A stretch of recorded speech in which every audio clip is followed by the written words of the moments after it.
اس کی بات کاٹ کر کہا، بس سٹاپ؟ ہاں ہاں ہاں بس سٹاپ۔ اس نے چلنا شروع کر دیا، مگر لیکچر پھر بھی جاری رہا۔ ہسپانوی لوگ اور مرکزی حکومت ہمیشہ ہمیں شک کی نظر سے دیکھتی ہے۔ وہ آنکھ میچ کر مسکرا دیا، اور ان کی تشویش بجا ہے۔ ہم ایک علیحدہ قوم ہیں، ہماری زبان، یہ ہمارے رسم و رواج اور عادتیں باقی ہسپانیوں سے دور دور تک نہیں ملتی۔ آزادی کی تحریک شروع ہے۔ پیرانیز کے پار فرانس میں رہنے والے باسک بھی ہماری مدد کر رہے ہیں۔ اگرچہ مرکزی حکومت نے تحریک آزادی کے سرکردہ رہنما کو گرفتار کر رکھا ہے، مگر ہم ایک نہ ایک دن آزاد باسک ریاست بنانے میں ضرور کامیاب ہوں گے۔ بس سٹاپ آنے تک اس بھلے آدمی نے صفائی باسک نسل کی بڑائی اور عظمت کے کارنامے بیان کرنے کے اور کوئی بات نہ کی۔ بس آئی تو اس نے خاص طور پر کنڈکٹر کو ہدایت کی کہ وہ مجھے یوتھ ہاسٹل کے سٹاپ پر اتار دے۔ اور ہاں، اس نے بس کی کھڑکی سے جھانکتے ہوئے کہا، تمہیں معلوم ہے کہ جب فرانس کا بادشاہ شارلیمان کوہ پیرانیز عبور کر کے ہسپانیہ پر حملہ آور ہوا تھا تو یہ باسک ہی تھے جنہوں نے مسلمانوں کے ساتھ مل کر درۂ رانسے دو میں اس کا برکس نکال دیا تھا۔ خوش قسمتی سے کنڈکٹر نے فوراً ہی وسل دے دی، اور میں باسک نسل کی عظمت کے بارے میں مزید معلومات حاصل کرنے کی سعادت سے محروم ہو گیا۔ سان سیباستیان کا یوتھ ہاسٹل شہر سے باہر ایک ہرے بھرے پہاڑوں کے دامن میں واقع تھا۔ میں نے 2 دن کے پاس اپنا کارڈ جمع کرا دیا اور اندر چلا گیا۔ کمرے میں 6 بستر تھے، جن میں سے ایک پر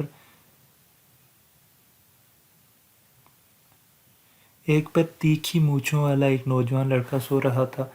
میں کپڑے بدلنے کی نیت سے سامان کا تھیلا کھولنے کو تھا کہ دروازے پر دستک ہوئی، اور ساتھ ہی ایک ہاتھ میں لمبا برش اور دوسرے میں پانی کی بالٹی تھامے ہاسٹل کے کمرے میں صاف کرنے والی ایک محترمہ کمرے کے اندر آ گئی۔ اس نے بالٹی زمین پر پٹکی، میری طرف دیکھ کر ناک چڑھائی اور انگوٹھے کو خم دے کر دروازے کی طرف اشارہ کر دیا، یعنی باہر دفع ہو جاؤ۔ میں کمرے سے باہر آیا تو وہ تیکھی مونچھوں والا نوجوان بھی آنکھیں ملتا میرے پیچھے پیچھے چلا آیا۔ کیا آپ بھی ہسپانیہ کی سیاحت پر نکلے ہیں؟ میں نے یوں ہی پوچھا۔ نہیں نہیں، اس نے مونچھوں کو بل دیتے ہوئے سنجیدگی سے کہا۔ سان سیباستیان میں رہتا ہوں۔ اتوار کے روز میری بیوی میکے چلی جاتی ہے اور ہمارے 8 بچے گھر میں عودہ مچاتے ہیں کہ خدا کی پناہ، چنانچہ میں ہاسٹل میں آ کر سو جاتا ہوں۔ یہاں سوائے اس کمرے صاف کرنے والی کی اور کوئی میرے سکون میں مخل نہیں ہوتا۔